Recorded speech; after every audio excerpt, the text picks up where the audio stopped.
एतो भयादतः गावो हजनिरे तस्मात् जाता अजावयः तन्यतनं वहिप्रोक्षन्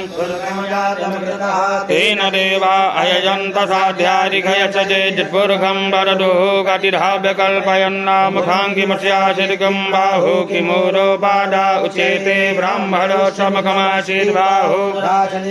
ततः उरूटतस्यात् वैश्यापद्भ्यागुं शूद्रो वजायत चन्द्रमा मनसो जात चक्षोः सूर्यो वजायत श्रोतादायच प्राणश्च मुखादग्निरजायत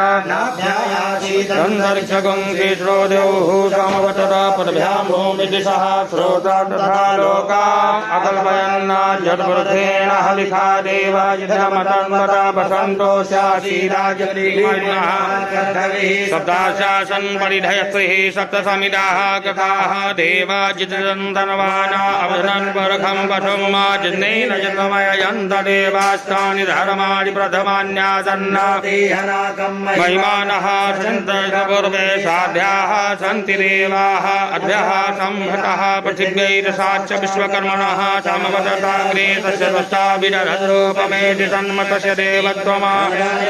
वेदाहमेदं वर्घं महान्तमानित्यावनन्तमसः पश्चात्